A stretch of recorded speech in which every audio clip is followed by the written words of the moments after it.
5 minutes now to 0 hour. 5 minutes before hundreds of thousands of pounds worth of angry machinery is unleashed upon an unsuspecting sea.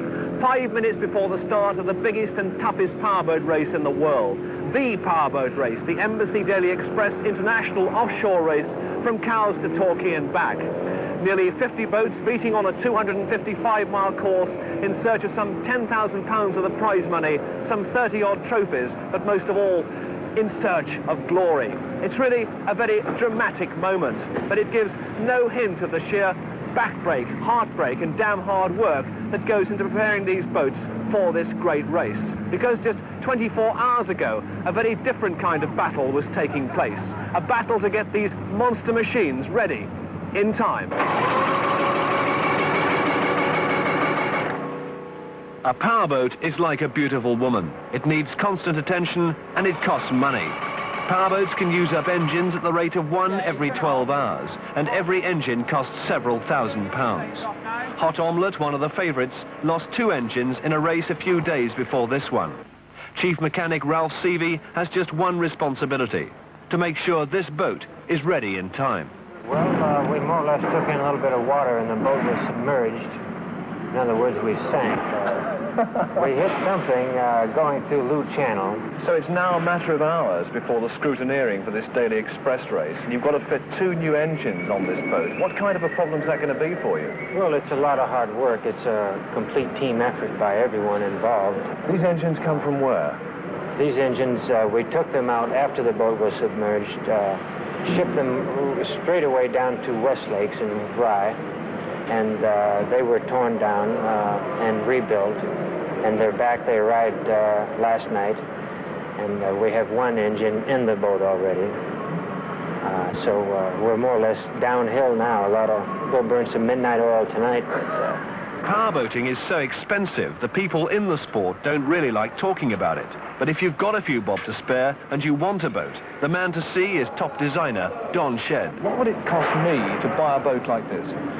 You can buy a second-hand boat, a sort of rather like you know what is now, which is 3 years old, for something in the order of £15,000. One driver who'll be missing this year, the man who began the race in 1961, Sir Max Aitken. What about this question of money? Is the whole thing getting out of hand, do you think? You know, it's out of hand everywhere where you get this sort of sport, like just motor racing, sailing, and now motorboating, powerboat racing. I think it's good.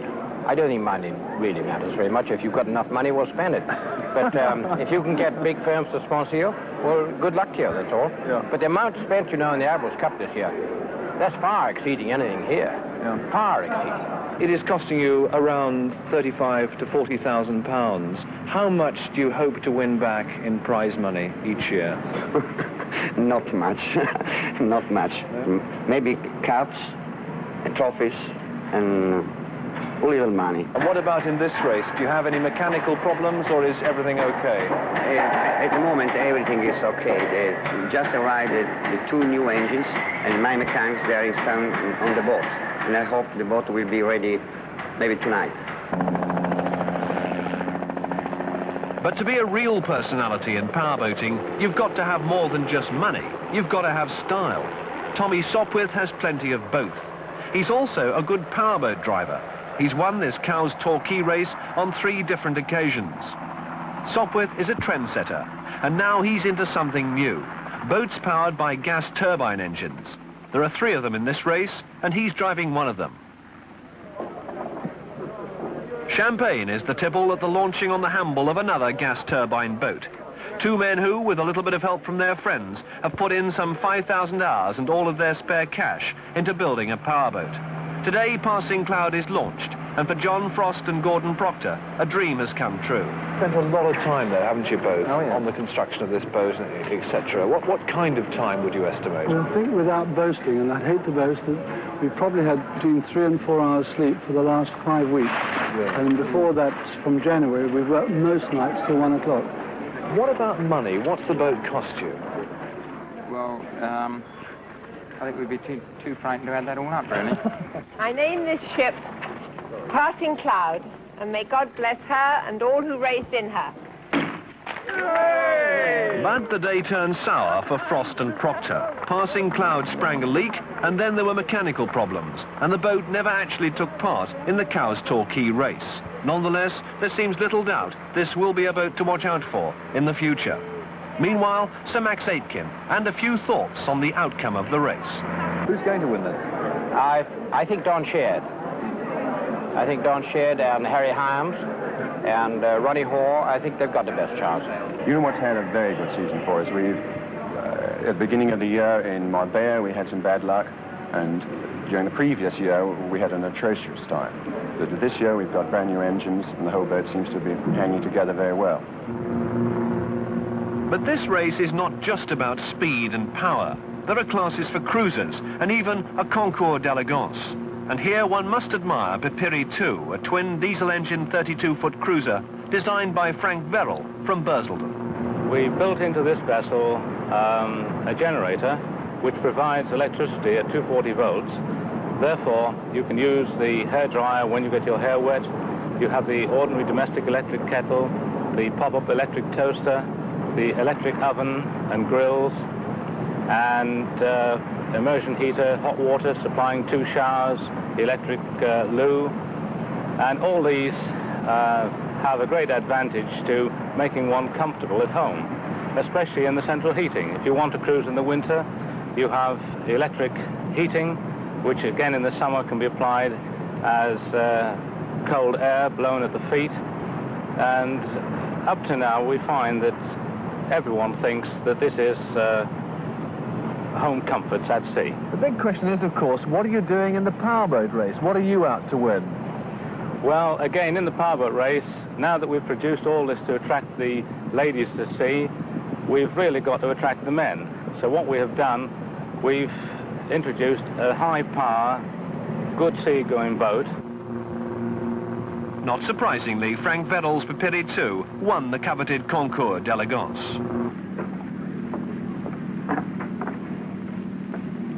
Cowes, Friday, midday. The start of the race is only hours away. This is the Scrutineering, where every boat is thoroughly checked to make sure it's not breaking any of the rules and regulations of its particular class. It's here that one really becomes aware of the immense power of these machines, aware also of the men and women who drive them, aware suddenly that these are far from ordinary characters. It's been said of you that your real claim to fame is that you specialize in blowing up engines, and you once had a boat called Catapult in which you blew the engines up every time except for 2 races. Is that right? Didn't finish one single race properly in 18 months. We rebuilt it 18 times, yeah. What's the kick for you, John? I mean, it sounds as though it might be speed. I mean, is that the big thrill as far as you're concerned? It's speed and power and noise and love the sea and water, yeah. Sort of in this general scene, same friends at weekends. I like it, yeah. Richard, why? What's the kick for you? Oh, it's the speed, it's the challenge of, and the achievement of doing something like this, of getting there in one piece, the thrill of putting it all together, the navigation, the engines, keeping the whole boat in one piece. I just love it. I mean, I've been brought up in a powerboat practically. Yeah. So I haven't had much choice. What about Mum? As far as you're concerned, Lady Aitken, what is the appeal? Because, I mean, you've been doing it for so long now, with tremendous success, really. Well, I think it's fun if you drive your own boat. It's not really a lot of fun crewing somebody else. And, anyway, I get seasick unless I drive. How technical are you? I mean, suppose you have a breakdown at sea tomorrow. How equipped are you to be able to try and solve it yourself? I mean, how technical are you, in other words? Well, myself, not really at all. No? I fiddle around and sometimes manage to mend something by mistake. But as an engineer, I'm no good at all. The combination of speed and power and money is an irresistible one for the ladies. And like their counterparts in Grand Prix driving, the powerboat men find themselves surrounded by attractive admirers. But at this time, most of the drivers can think only of tomorrow's race. For some, it will mean joy, for most, defeat. And for the men in this boat, the Italian ERAF, it will mean anger and disillusion. But all that is still to come. Still to come also is the 255-mile journey from Cowes via Southsea, back towards Cowes, then on downwards towards Hurst Point, Anvil Point, Portland Bill, Torquay, and then back again to Cowes for the finish.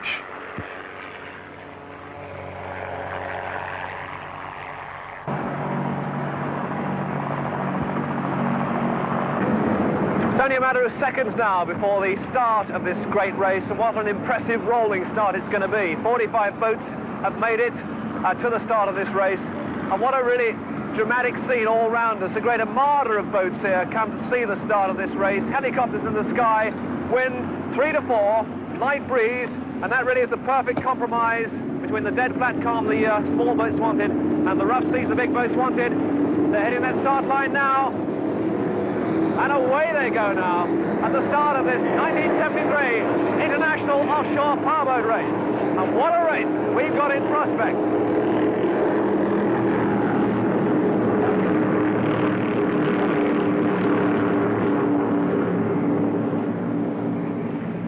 As they head towards Southsea, 333, the Italian Nicopao 10 is going well. So is John Paul Davy in Blitz.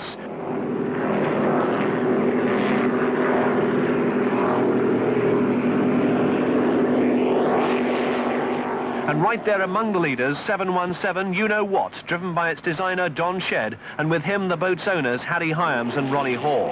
And this 37-footer, built by Enfield Marine on the Isle of Wight, is going to take some stopping. The Solent is now a churning mass of water and boats.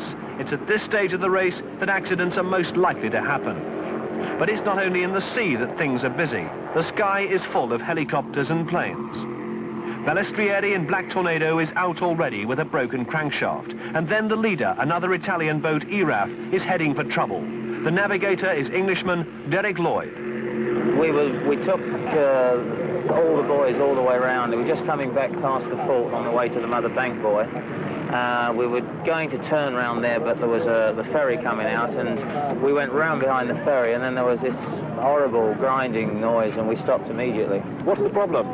Well, it looks like we've got a crankshaft go on the port engine here. The same thing, of course, has happened to Vincenzo Balestrieri's boat. Pure coincidence, do you think? Or? Well, let's hope so. I don't like to have any. It's a le même problème. Oui. It is.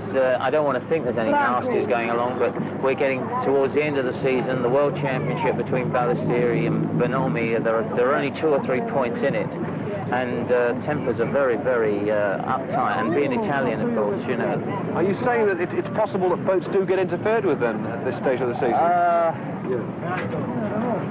I don't want to think that this does happen, but nobody watches their boat 24 hours a day. Engine trouble is one of the hazards of powerboat racing, but there are others, as Don Shedd explains. Some of the biggest hazards which we're getting will in fact be trying to avoid. The spectator boats in particular, which are always straying all over the course, lobster pots which are half submerged and very, very poorly marked, and obviously the odd piece of driftwood which there's no way which you can see.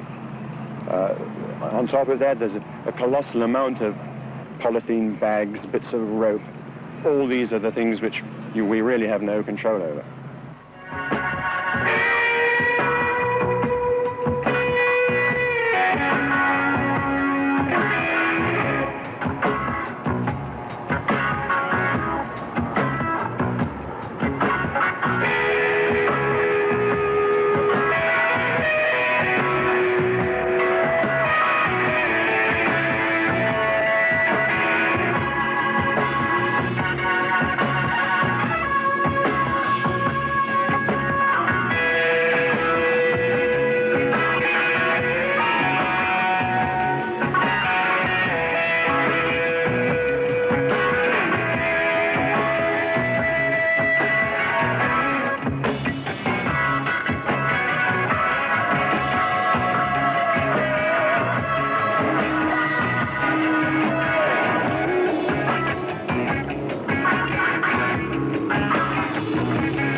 cruising boat, we're not very fast. If it happened to be a little bit rough, we'd come off better because our top speed wouldn't be more than about 36, 37 knots, but at least we can keep that up in a rough sea.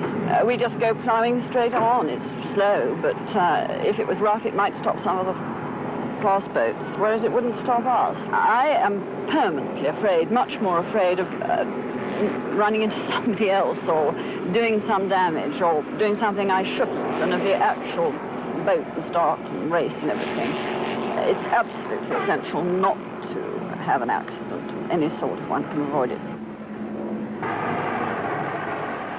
The first boat past Hurst Castle heading towards Bournemouth Bay is 717, you know what. But right there with 717 is 333, Giorgio Mondadori's Nicopao 10. Mondadori, lying third in the World Championship drivers' table, needs victory to take an outright lead in the championship. Ironically, the man just ahead of Mondadori in the championship is the man right behind him in the race, Carlo Bonomi in number 9, Dry Martini. Bonomi, brilliant 32-year-old driver from Milan, won this race last year. But Dry Martini, a 36-footer designed by Don Arenal, isn't destined for the same success this year. Trouble with the power steering means that Bonomi isn't able even to finish the race. At this stage, though, as they pass the Old Harry Rocks, Bonomi is averaging 73 miles an hour, Mondadori 75 miles an hour, and the man in front, Don Shed, 77 miles an hour. You know what, at this stage, is running absolutely perfectly. There's no hint of the rigour she was to face later in Lyme Bay. At this stage, with Bonomi slipping, only Mondadori's Nicopao is any real danger. And suddenly there's number 44, John Paul Davy in Blitz. Davy, the man who specialises in blowing boats up, has never driven better. Keith Horsman's Shaft, and at this stage, the ladies going well. Lady Aitken and daughter Laura in Ford Express, and Lady Arran in the waterjet-propelled Flying Scot. For them, no problems. Not yet, anyway.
I'm a very open person about a race.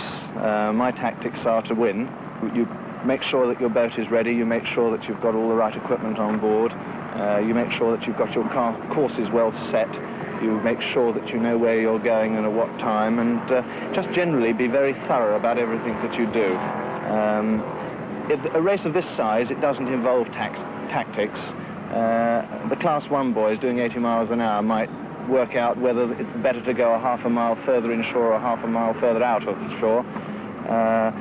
We reckon that if you take the straightest line and if you've got a big heavy boat and you keep thumping along with the throttles wide open, it's probably the quickest way anyway. Approaching Torquay now, and Tommy Sopwith's Miss Embassy, the only gas turbine boat to make the start, is going pretty well. Sopwith had only to finish to collect the special prize for gas turbines. And a very bizarre contrast, the modern in the form of the Powerboat, the ancient in the shape of the Golden Hind.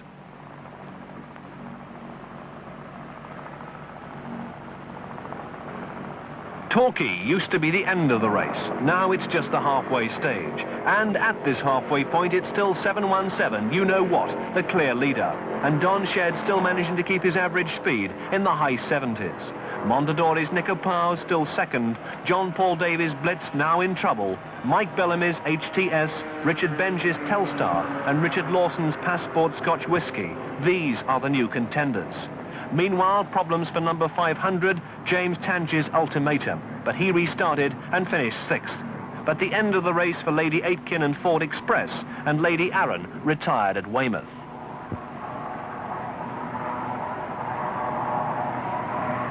Meanwhile, real drama at Portland Bill on the way back. Don Shed's You Know What, the outright leader for so long, has disappeared. No one knows where he is. Carlo Bonomi has pulled himself back into the reckoning in Dry Martini, though that wasn't to last for long.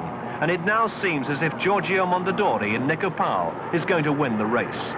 Nico Powell's had no mechanical problems at all, and he's steaming along nicely at an average 74 miles an hour. With You Know What apparently gone, surely it's now the Italian's race. But then at Anvil Point, You Know What suddenly reappears, and in the lead. There's been trouble in Lime Bay, but now all is okay. Mondadori's Nico Powell is now back in second place. Bonomi is now completely out of it. And Don Shed, the quiet man who's designed winning boats for so many other drivers, is now odds-on for victory himself. The basic thought which one has when you're going through the water is obviously to keep the boat ahead of your competitors or alongside your competitors. In that the great thing is to try and finish the race, preferably to win it, at the slowest possible speed. So, victory for You Know What and Don Shed. Italy's Giorgio Mondadori in Nico Powell is second, Mike Bellamy third in HTS, Richard Benge fourth in Telstar, and Richard Lawson fifth in the damaged Passport Scotch Whisky. There were 45 starters, only 21 finished. It was a good race. Oh, we're terribly happy to have won. We had a breakdown in the middle of Lime Bay on the way back, which delayed us about 20 minutes. You broke down, did you? We nearly gave up all hope then. What was the trouble in Lime Bay? We had water inside one of the distributors. Luckily, I was able to get the cap off, borrowed all the handkerchiefs and everything, wiped it all out, put it on, and away we went again. Wanted to pick up the Pakistani.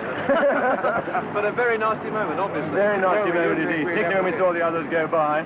Portland Bill, we knew we were third, and we wondered if we'd ever get here.